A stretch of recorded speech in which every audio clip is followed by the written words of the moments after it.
За. За их сонирхолтой байна. Ойлгох нь. Баяр явж исэн чинь ийм болчих гэж. Гэхдээ яг хоо наадах чинь та нарын гэр бүлдээ хийдэг хэрүүл төрийн хэмжээнд л очичоод байгаа асуудал шүү дээ. Тийм үү? Шар тортой хувц аваад зайл гэдэг чинь явагдаад байгаа шүү дээ. Архиугаал хурчин гэдэг. Тий. Манад амьдрч чадахгүй бол тэр өөрийнхөө хүссэн газараа очиж амьдэр шар тортой хувц аваа зайл гэдэг шиг л асуудал байгаа үстэй. Тэр хүмүүс энийг эртнээс бичил хэмжээд хийж л байсан байна. Төрийн хэмжээнд хийхээр ямар юм бэ л гэдэг асуудал байхгүй юу? Ойлгож байна уу? За. Монголоос зайл гэдэгтэй л адилхан шүү дээ. Томрод Монголоос зайл гэдэг юм тий. Гэрээсээ хөөжсэн бол улсаасаа гэдэг. Улсаасаа хөөдөг болж байгаа. Ийм сэтгэх үү байхгүй юу? Тэгэхээр байж исэн байна уу? Гэр үедээ байсан л юм бэ? Гүг өөр нь хүн байгаа юм чи байж. Хүн байгаа үед орон зайнаасаа хөөдөг асуудал байж л байгаа биз дээ. Байна шүү дээ. Байж л шүү дээ. Тэгэхээр хамтдаа амьдарч чадахгүй бол зайл гэдэг асуудал байж болно л гэсэн үг юм. Тийм шүү дээ. Түг байгаад. Зайлч ашиглаж. Тэгэхээр хамтран амьдрий гэх юм бол ийм дүрм журм, ийм сахилга батын тохор, ийм хайрын хэлэл дотор амьдраа. Гэт нэг засаг байна. Тийм үү? Чадахгүй бол зайлаа гэдэг засаг л бас байдаг байна. Гэрүүлийн бичил хэмжээний засаглана уу?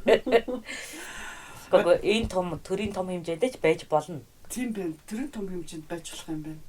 За тэгэд чинь одоо зайл гэдэгт чинь ч бас асуудал юм биш үү? Зайлуулчихад зарим нэг хохирно шүү дээ. Тийм хэд хэдэн тохиолдлууд сонсч ирсэн нөгөө. Энэ хизээс зайлж чадахгүй дэ гэж бодоод ингээд зайл гэдэг хөтсөн байна л да. Тэгсэн чи бүр зайлцсан гэж байгаа байхгүй. Тэгс чи эргээд яаж ингээд авчихаа мэдэхгүй. Тэр хизээс зайлахгүй л гэж бодсон гэдэг байхгүй.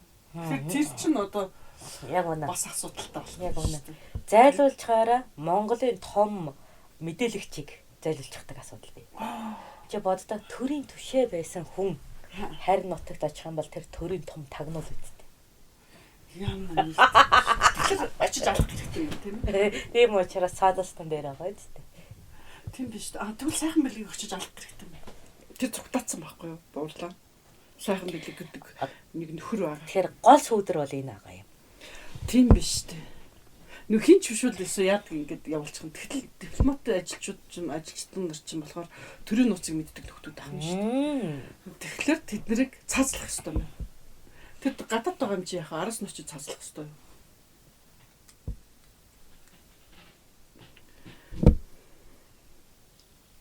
Ямар нэг хэлбэрээр л цаазлах гэх юм. Тэгэхээр улс төр өөрөө оршин тогтнохын тулд ард түмнээсээ хамааралтай. Ард түмэндээ хэр их таашаал өгөн төдөж ийнэ оршин тогтнож хэдий ч нэ зөвхөгдөн төдөж ийнэ оршиход хэцүү болдог. Тэгэхээр төр оршихгүй болно гэдэг нь эргээд ард түмэндээ их зовлон болдог асуудалтай. Харин тийм ээ. Хамгийн сайхан төрийг бүтээн гэдэг бол нэг хамтаар өддөгээс өөр аргагүй юм л да. Ойлгож байна уу? Нэгч хүн тийм үү би төр тамаагүй гэж хэлж болдоггүй. Төрч гэсэн л бол. Харин тийм. Зүгээр яж хат чинь төрөөс болоод асуудал гараад шүү дээ. Уурхаг татчих. Тийм учраас төр бол хүний ёс зүй соёлын хэмжээнд оршин тогтноод байгаа юм шүү дээ. Тэгэхээр та өөрөө эргүүн та өөрөө соёлгүй новшвол төр чинь соёлгүй новшил гэсэн үг. Учир нь та өөрөө төр үуч юм. Тийм шүү. Өөрөөр хэлбэл нэг хор тавдрын эс байгаа бол тэр нь өвчин болно л гэсэн үгтэй адилхан. Тэгэхээр нэг жиргэн бүхнийг сайн байлгахын төлөө зүтгэх л эсвэл өөр арга байхгүй. Тийм байна. За одоо бидний нөгөө баяр маань 2% хүний баяр дээр очихоор болсон. Хоо хүмүүс одоо эргэн бүр баярлаг баяр гэхэлэр ямар баяр ах вэ? Төрсөн өдрийн баяр манайхаар бол. За. Харамсалтай нь бид нар төрсөн өдрийн баяргүй яардаг юм. Жил болгон тэмдэглэдэггүй. Төрсөн өдрөө юу? Тэгээ ямар хоёр баяр хийнэ гэж. Бидний хувьд бол төрсөн өдрийн баяр. За одоо тэгээд сайхан сургуульд соёл төгсөх юм бол тэр баяр байна. За одоо медаль авах юм бол баяр хийн. Их олон байд юм байна да. За тэгээд юу хийнэ? өөр чи яадаг лээ. Гэхдээ баярлах юм унтахгүй шүү дээ. 5 дахь өдөр болгон баярлна. Гэлж. За яг хуу төрсөн өдрийн баяр гэж хэлж болох юм нэг талдаа. Гэхдээ амьдралдаа ганц удаа тэмдэглэдэг нэг баяр байгаа. За. Шүлний баяр. Шүлний баяр. 14 хоногтой одоо шүлэн угаалгад ордог баяр байдаг та. Хүн. Тэр нөгөө нэг амьдрах чадвартай хүн байна гэдэг. Гэр бүлийн тухайн хүний хүнд тоолж авдаг нэг баяр байдаг. За тэр бай. Ой тэр чинь гэхдээ би өөрөө мэдгүй жоохон ялгаа гарч яах юм. Тэгээ цаашаа энд баярлна доо. Гэр бүл чинь энд чамд анхны хөрөнгийг бий болгодог. Нөгөө залуу гэр бүлд хүүхдийн нэр дээр хөрөнгө өгч, хөрөнгө хувааж өгч, тухайн хүүхдийн ирээдүг баталгаажуулдаг. Тий, нэр тий. За одоо бол нэг чихэр мэхрэгнээр хуураад яаж байгаа тоорт. Тэгэхээр тэр цаг үед нь одоо хамаатан одоо ах дүүс нь бол нэг хон ч юм уу төлөв өгөөд эсвэл одоо одооны хэлбэрээр бол мөнгөн хадгаламж ч юм уу нийлгэж өгөх нь шүү дээ. Тэр насандаа тэр хүүхдийг өсгөхөд хэрэгцээтэй зардлыг тодорхой хэмжээнд хөнгөвчилж өгдөг. Баяр байгаа. Ой над ч зүгээр л баяр биш. Ягаад гэвэл энд шинэ залуу хосуудад бол илүү ээлтэй баяр. Тийм бай. Ягаад гэвэл тэд нар чи хүүхэд яаж өсгөх мэдэхгүй, яаж ч мөнгөний олгоо мэдэхгүй. Тийм үү? Анх удаага тулгарч байгаа асуудал. Тэгэхээр энд энэ гэр бүлийн сан хөмрөг том гэр бүлийн хатус маяг сан хөмрөг цуглан хөргөө чихрээр хуурдаггүй төлөв. Заавал хамгийн багада төлөв байдаг шүү дээ. Тэгээ төлөвнөөс ахвал хурдан удмын адуу хүртэл явна шүү дээ. Өөрөөр хэлбэл санхүүгийн чадамж олгодог тэр гэр бүлд. Инхээр нэгж үр хайл ядуу байр гэсэн ойлголт бүрэн халагдчихж байгаа юм л да. Харин баяжчихэд шүү дээ. Гэтэ ам бол олоолаа баг тусмаа бас хөрөнгөтэй болоод байна те. Хөрөнгөний 3-3-аар ингээд яг үнэ. Тий. Тэр залуу ядуу айлч байхгүй болоод шүү дээ. Яг бид нар ч нөгөө нийгмийн эрсдэлтэй нөхцөл дайн самууны үед байгаа учраас нэгж үр хайл хосордог, дээрэмдүүлдэг. Тэрний эсрэг энэ зохион байгуулалт хөрөнгөжүүлэх үйл ажиллагаа бий болоод байгаа. Би нэгэд итгэж амьдрах тогтолцоо шүү дээ. Тийм байна. Ойлгож байна. Энэ тэгэхээр нэгж хүнээрээ тооцох юм бол тэр гэртээ маш их хүнс авчирч байгаа. Хүн нэмэхээр хүнс ирдэг гэдэг үг чинь гарч ирж байна. Тэрнээс гарч ирээд байгаа юм. За тэр чинь гарч ирж байна. Тийм биш үү? Хүн нэмэхээр хүнс ирдэг гэдэг. Хүнстэйг ирдэг гэдэг дандаа ирдэг. Хүнстэйгээ ирдэг боيو 14 хоног амьдарцал бол өөрийнхөө идэх хоолыг авчирна гэсэн. 3 хоногийнхаа. Гэхдээ улсаас гэр 14 хоногт гэр бүлээсээ тэтгэмж авчих нь тэр хүүхэд. 3 настайдаа төрөөс тэтгэмж авчих нь. Ажид ам шүү. Тийм. Тэр хүүхэд бол амьдрах асар их өндөр баталгаа аваад л байгаа юм. Тийм байна. Гэтэл одоо нөгөө өгсөн төлөв мүлгэн одоо зуднаар ч юм уу ангаар хөвчүүл яах вэ? Төр тэгсэн чинь. Тийм учраас ерөнхийдөө нөгөө хүүхдүүд насанд хүртлээр төрөөс зүгээр эрхийн бичгтээ явж идэг. Гэр бүлтэй болно гэдэг хугацаа хүртлээр төрийн төлөвний тоог цуглуулаад яваад идэг. Тэр чинь баг хөлих юм шүү. Йоо хөлих гэж. Тэг өгөхгүй л яах вэ? Би ч өгчөөд чи 3 төлөвтэй шүү гэдээ яваад тахтай. Тэгэхээр 15 жилийн дараа гэсэн үг шүү дээ. 15 жилийн дараа 3 хоног авах юм. 3 хоног би 30-аад хоногтой нөгөө тухайн хүүхдийн тодорхой цаг хугацаанд төрөөс байнга мөнгө одоо төлөв дэмжиж өгч идэг. Нэмэд идэг юм. Нэмэгдэж идэг. Тэгээд яг ингээд гэр бүл тусгаарлахад эмэгтэй талаас 30 хон, эрэгтэй талаас 30 хон нийлдэг. Тэр нь зүгээр төрөөс зүгээр хадгаламжийн сангаас авчихдаг. Ойлгож байна уу? Ойлголоо. Одоо тэгээд тэр хүүхд 18-наас хүртлээр бол бэлэг тэмдгийн бахан эрхийн гэрээхээ тэл явж идэг. Тийм одоо хонтой би одоо тийм юм таг ингэж явдаг тийм. За тэгээд Отог аймгийн ноён тийм үү үнэхээр хэцүүцсэн тохиолдолд тэрийг урдчлан тодорхой хэмжээг нь авч өгч болдог.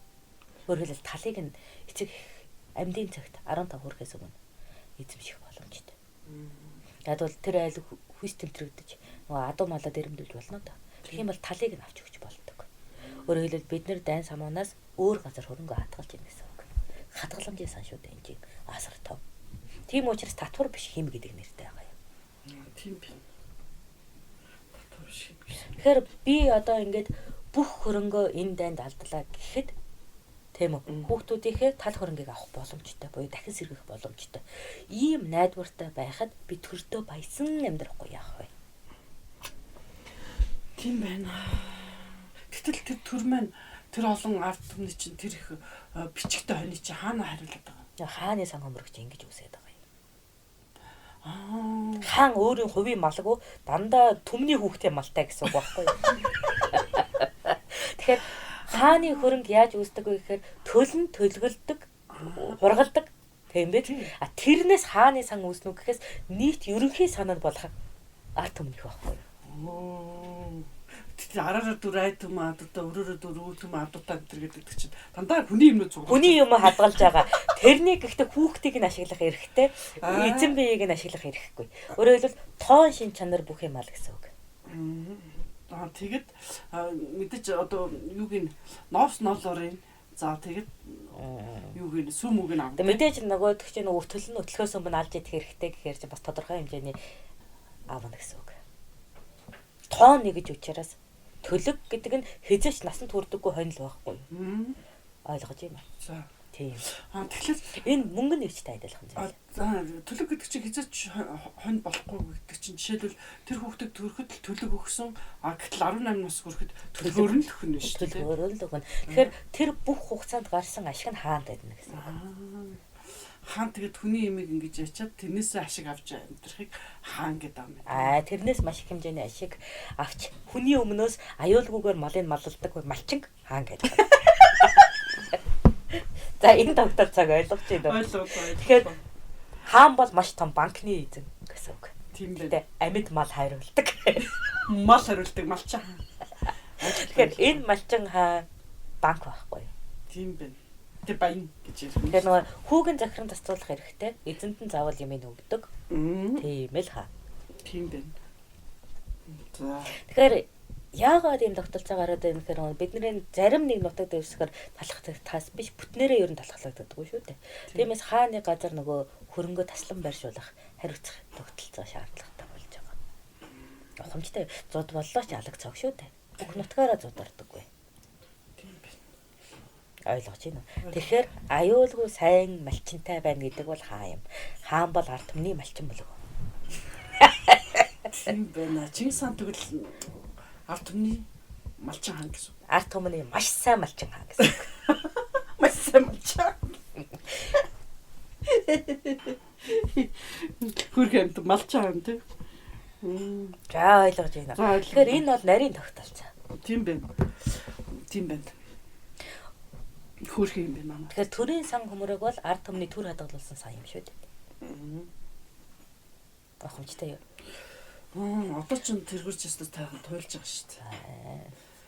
Өөрөөр хэлбэл итчихэж байгаа юм чи. Тэр байхгүй итцэн баян тэгээд ундрмаа гэж нэг өстө бэрдэд хадгалуулаад нөгөөх нь одоо гүлдээ гэдэг. Тийм одоо ард түмэн хаандаа төрдөө хөрөнгөө хадгалуулж байгаа учраас одоо захиргааны одоо нөгөө шийдвэр гаргах эрх ард түмэнд байгаад байгаа юм л да. Эсэргээр харах юм бол манайх их нарийн зохион байгуулалттай. Их бүдүүлэг хэрнээ эсэргээр их нарийн. Ягаад гэвэл ард түмэн хэрвээ ард түмний хөрөнгө үгүй болож тухайн төр үгүй болохоор болох юм бол бид нар хаанаас цаазаар авах хэрэгтэй. Бүх хөрөнгийг нь ард түмэнд тарах хэрэгтэй. Энэ тогтолцоотой байдаг.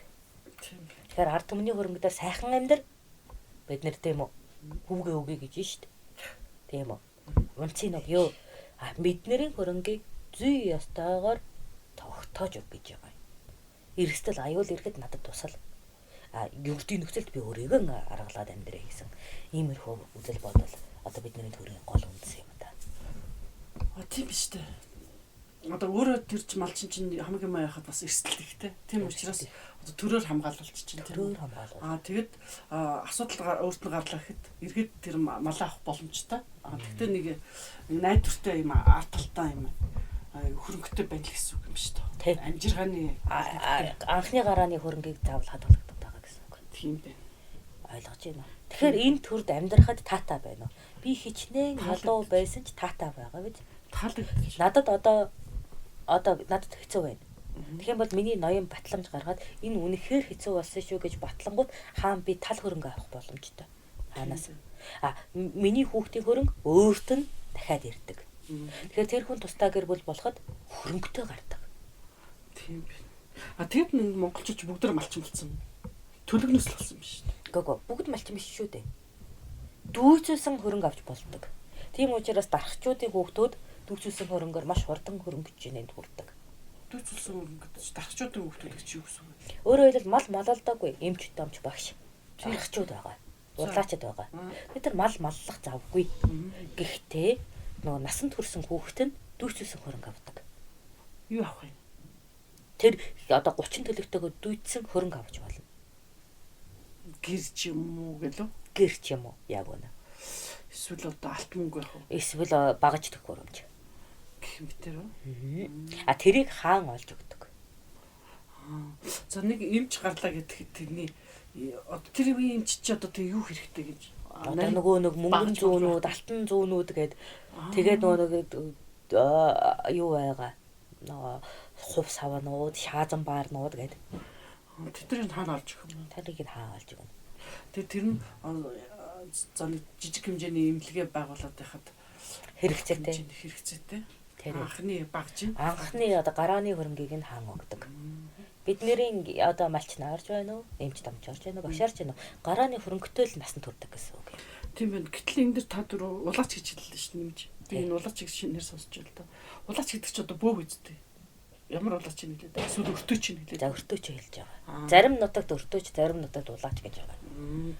Гайхалтай ш би нэг өөгөрөө бодоод өөрөөр хэлбэл мэдээд амжуулагч. Тийм. Гар утас. Та нарахаар бол дээр үеийн гарцсан одоо. Өөрөөр хэлбэл нэг хүнээс нөгөөлөө захиа зөгч нар. А биднэрт гарааны хөрөнгө бол хурдан морь хэрэгтэй. Тийм байна. Тийм биз? Өртөө зөөхөөрөө бид нар тэндээс тодорхой хэмжээгээр ашиг авдаг. Нөгөө та нарын нэгж гэж мөнгөө зарцуулдаг шиг бид нарт бас нэгж өгдөг байхгүй юу? Ойлгоод байна. Та нар хурдан давхихын тулд бид нар хурдан давхиж батасаад 9 тонн давхих ёстой хүмүүс. Тэгэхээр морь хэрэгтэй. Тэгэхээр ер нь бол хөрөнгө нь морь гэсэн үг. Тийм. Хэрвээ дархны хүүхэд бол тэр хөөрөг баагаж хөрөөгөө авдаг. Тийм байна. Хаанаас? Дүүцсэн хөрөнгөөрөө.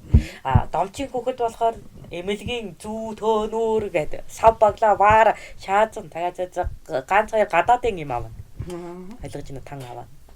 Тэгвэл улаач болсон би болохоор морь авна. Малчин бол ямаа авна. Хойно авна. Адуучин бол адуу авна. Хүрчин нь үхрэн авна. Ингэж бодоо. За, ойлгож байна уу? Ойлголоо. Тэгэхээр гарааны хөрөнгөө бид нар авдаг. Өөрөөр хэлбэл заавал тэрийг эргэлдүүлж хөрөнгө буюу би амьдралаа тэжээх юм бол улсаас авдаг болохоос биш. Би зүгээр идэх юм авдаг. Тэгвэл тэр гарааны хөрөнгөө чи одоогор бодглохоор жидүү гэд жижиг дунд үйлдвэрлэх тийм зээлийн юм байгаа байхгүй. Тэрнийг манах идсэн шүү дээ. Манай цодгорууд чинь. Одоо ойлгож байна уу? Тэгэхээр арт түмэн хаанаа одоо цаазалж болдог эрх үүсвэрний юм л да. Тэгэхээр энийг бидний өвөг дээдээс маш сайхан тавьж өгсөн учраас бид нар тэр цэнгэлийг эдэлж амьдраад байна.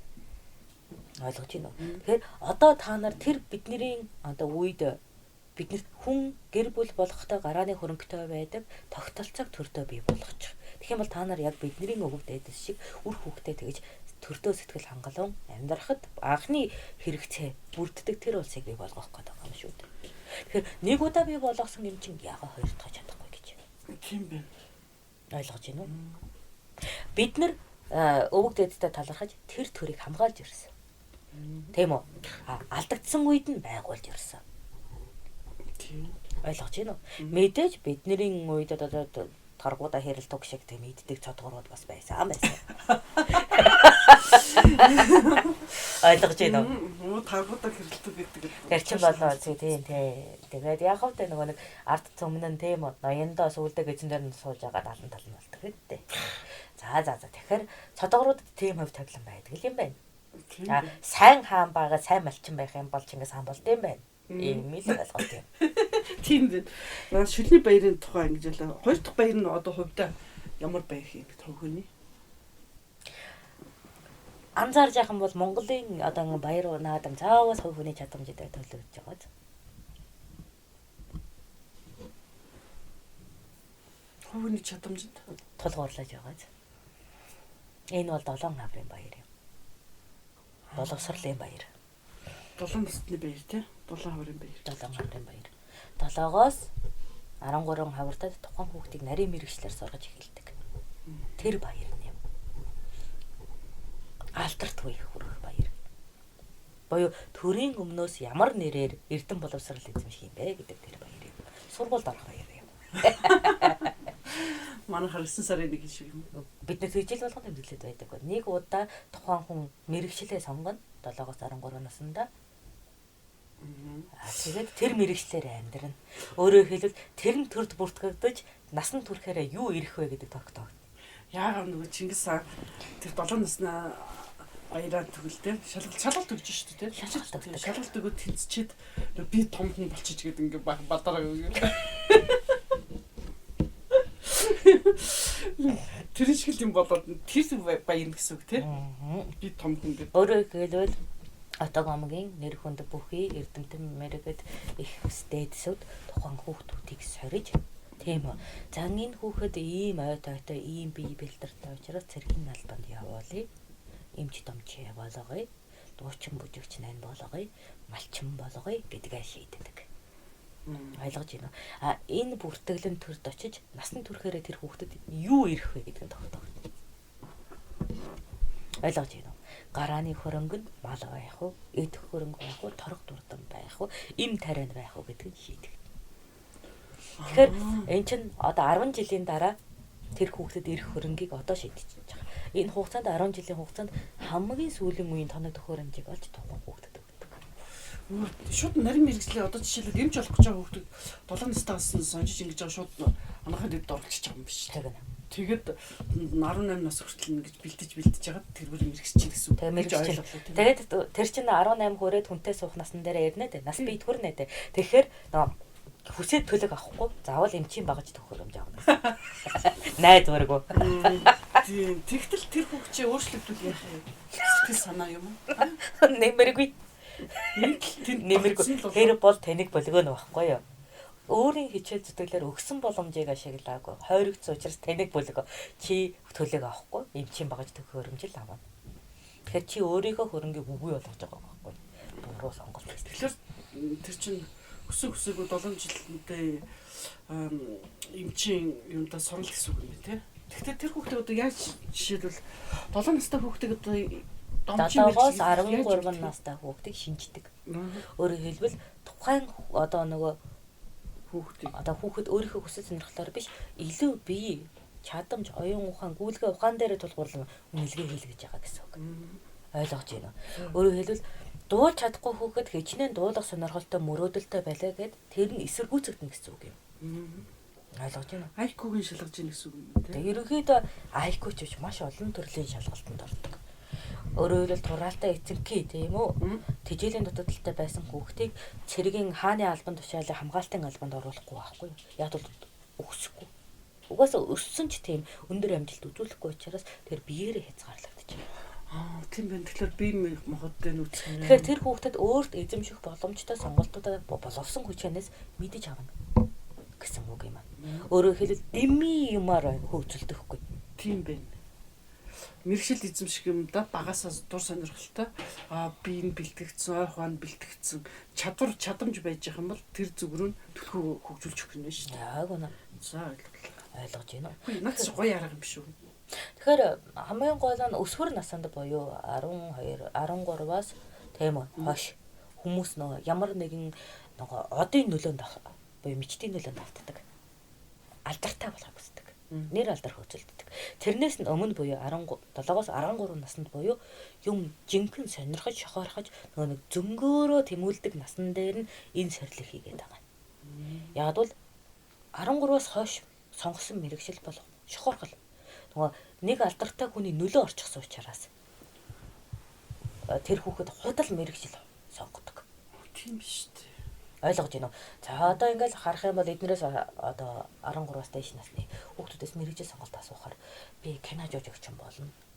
Тийм. Би pop болно гэсэн нөгөө алдартай хүний нөлөөлөлд автсан үзэгдлийг илэрхийлдэг. Ойлгож байна уу? Тэрнээс бага настай болохоор цаа чи энэ эмчийн багаж тоноорогдох хөрөмжийг үзээтэй энэ элэг байна, энэ зүрх байна, ямар байна гэхэд ямар амар юм бэ гэж байгаа хүүхэд бол анхаас салбараас асуудаг байгаа. Ойлгож байна уу? Ингээ сонгож байна. Үлдсэн. Тийм үү? Энэ тэгээ суудас уу гэж байгаанууд нь анхаас салбарт орно. Энэ бол жинхэнэ үр дүн юм. Өөрөөр хэлбэл тухайн хүүхдийн сэтгэл зүй сэвтэхгүй байхдаа тухайн зүйлд хариулт хэлээ зүйлж байна. Тэгэхээр цаашид сэвтэхгүй. Өөрөөр хэл цуснаас айхгүй байгаа хүүхэд анхаас салбарт орч чадна.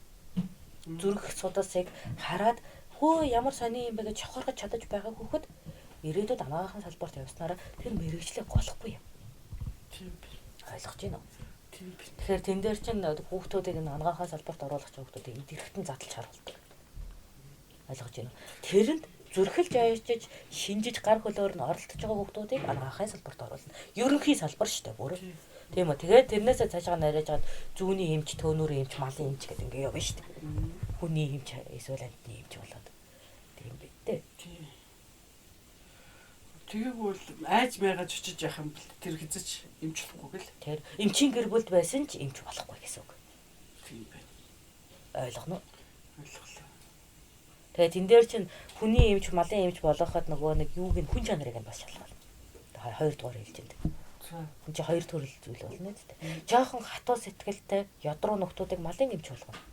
Зөөлөн сэтгэлтэй хүнийг хараад уйлдаг сэтгэл хөдлөл нь илхэн амьтнуудыг нь хүний эмч болгоно. Ингээл төрөлжүүлээд ингээд нөгөө зан аашин дээр нь мэрэгчлээ сонгож чаддаг. За тэгээд ингээл над тэр чин бүх хүүхдүүд ингээд өртөөгөр явна. Одоо нэг одоо багш нь сонгож авч ийн гэсэн үг шүү дээ. Тийм. За ингээд хамгийн эхлээд нөгөө анагаахын салбар, багшийн салбар хоёр хүн хүчний хомсдолд байдаг учраас тэр хоёрыг эхлээ сонголтонд орно. Сүүлээр тэр зэвсгийн хүчний хэмжээ биеийн тамирынхаа хамгийн сүүлцэг хасдаг байхгүй юу? Ойлгож байна. Яг бол хүний оюуныг маш ихээр шаарддаг 3 мэрэгжилж байна. Засаг, багш, домч гурвч шүү дээ. Ойлгож байна. Бөө болох нь бол бүр эрт шилэгдсэн байгаа. Нөгөө нэг юм юм хам хараасаа дээр тэд нар чинь бүр сонголтгүйгээр явчихсан. Ойлгож байна уу? За хувилгаан болгоо гэд лам нар ч бас сонгоод авчихсан байгаа. Үлдснээр сонгогдсон шүү дээ. Тийм биз? Тэгэхээр чи одоо жишээлбэл бөөмөө болохоор тэ солирсон элдэг янзыг ажиг сүнсээр ирсэн нөхдүүд чарааха үг аваад авчихсан шүү дээ. Тэр чин хамгийн ихэнд бүр нөгөө шинж тэмдгийн тооцоолол дээр ордоод ингээд авчихж байгаа. Ойлгож байна уу? Энэ хувилгаан болгоо гэд ингээд лам нар ч бас авчих нь. Тийм үү? Тийм. Тэгээд эффектэд эц. Тэгээд домчхныг тийм үү? Эмч домч нар нь сонгож авна. Гэтэл засгийнх дээр одоо ямар шинж тэмдэг ирэх вэ? Тэгж болохгүй, ингэж болохгүй гэсэн нөхдүүд авах хүүхдүүдийг. Тэр энэ засагтаа ерөнхийдөө авист чадвартай байна гэдэг. Хууль цаа засаг дээр яаж болох вэ? Бид нар чинь 7-наас хүртэл нэг хүний үг сонсдог наснаас нь холоод үлгэр ярьж өгдөг шүү дээ. Тэрний ард хэлэлцүүлэг хийдэг. Хүүхдүүдээр яриулдаг. Зөв байсан уу, буруу байсан уу, мангасын зөв үү, чөтгөрийн зөв үү, баатрын зөв үү, буруу гэдэг. Тэн дээр их шүүмжлэлтэй ханддаг тийм үү.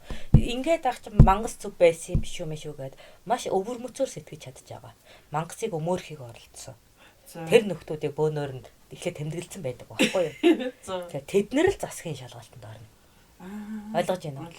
Эхлээд ямар тач тэр дамж болоод нөгөө юуныхаа шалгалтанд орно л доо. Нөгөө бөөгийнхаа шалгалтанд орно л доо. Тэгээ яалтачгүй үлдсэн хэдэн тэгээ засаг руугаа явдаг. Ойлгож байна. Тэгээ нарийн мэрэгчлийн айл алинд нь орохгүй бол тэгэл малч. Одоо тэгээ нарийн мэрэгчлийн нөгөө нэг онц одоо тэгээ тэрний дараа нь ойсчид орж ирнэ. Тийм үү, цэрэг зэвсгийн ойсчид. За ойс чагт хийдэг. Ер нь зэвсэг үйлдвэрлэх гэсэн үг. Урлаачд хүүхдүүдэд сонгож авна. За тэд нар ч болохоор илүү булчин тулгуурласан шинжилгээ хийж шүү дээ. За энэ модыг эвлүүлээд энэ байсан тоглоомоор тоглоодох. За энийг оёодох шидэдэх гэдэг ингээд гарын хөдөлгөөнийг харж байгаа шилээд авчихна. За мойнисээ идэм үлднэ дээ. За өндрийг нь зэргийнх намхан малчин гээл. Одоо ойлгож байна уу? Хөөрхөл юм биш үү? Надад ч өстө зугаад. Яна ч өстө. Нарийн бисэн байна. 7 хавтын шинжээ гэдэг чинь нийттэй өстө. За зөв 5